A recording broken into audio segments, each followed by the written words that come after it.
All right, this is the last formal lab for LB274 about absorbance and fluorescence. The goal of this lab was to develop working models of absorbance and fluorescence using spectrophotometry. This lab consisted of two tasks. The first one was to identify an unknown dye using an absorption spectrum, and the second was to create an absorption and emission spectra of a fluorescent dye. Our hypothesis was that calculating the logarithm of the ratio of water intensity to dye intensity gives the absorption spectrum of our unknown dye and allows us to correctly identify it. The experimental design consisted of a light source, cuvettes with dye and water, and an ocean optics spectrometer with a fiber optic cable connected.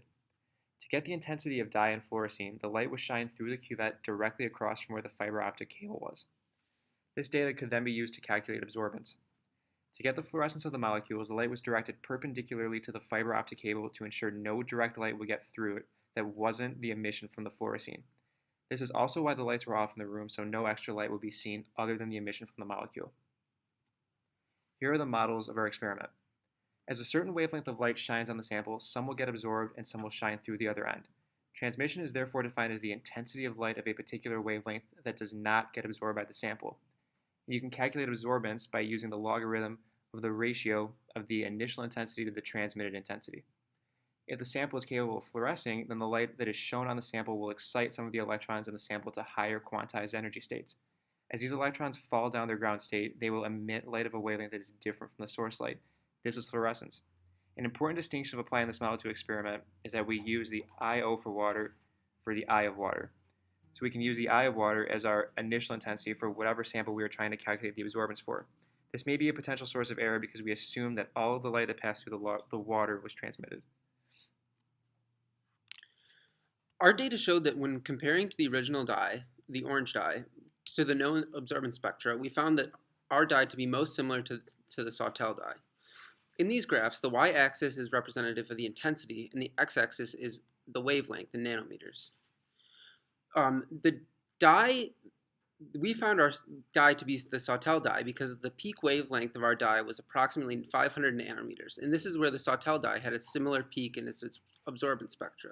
This data was collected by taking the intensity of the dye with the light shining through it and recording the data and subtracting this value from the intensity of the water cuvette with the same light shining through it.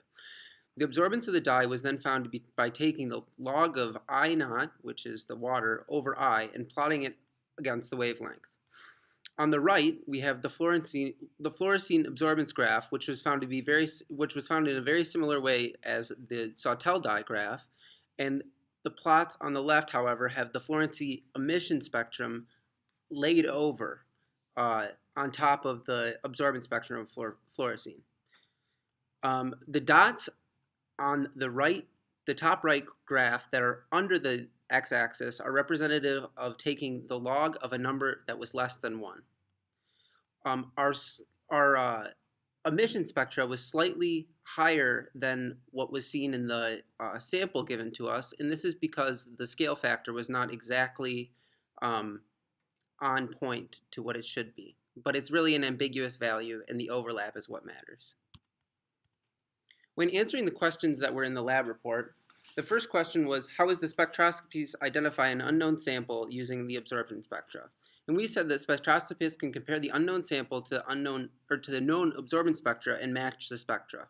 The concentration of a substance can be figured out by using Beer's law and solving for concentration. This would give you concentration equals absorbance over epsilon times path length. The answer to question 2 was the absorption spectra shows the amount of a particular wavelength of light that gets completely absorbed by a molecule. Fluorescent spectra shows the amount of light emitted at a given wavelength. The critical difference are that absorbance is referring to the light that goes in and does not come out, and fluorescence is referring to the light emitted after absorbing a particular wavelength of light.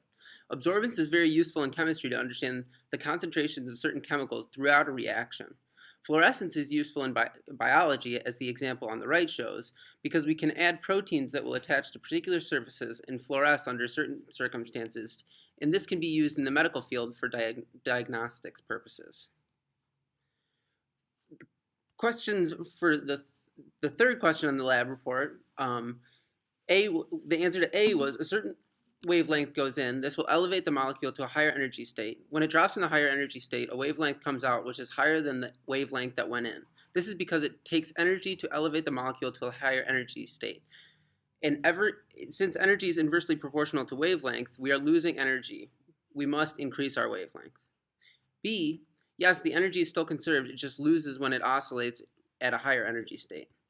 And C, it needs to be dark and the light needs to go perpendicular into the fiber optic cable. The light needs to be perpendicular to the fiber optic cable. It is important because the only light that we want to see is the fluorescence. Our conclusions is that we were able to effectively determine the absorbance of both our unknown dye and the fluorescein dye. Using the method stated in our hypothesis, the absorbance can be found. We have concluded that we had the Sawtelle dye because of the similar peak wavelengths when the spectra was compared. Then we concluded that the regions the two lines overlap is the range in which wavelengths can be fluoresced.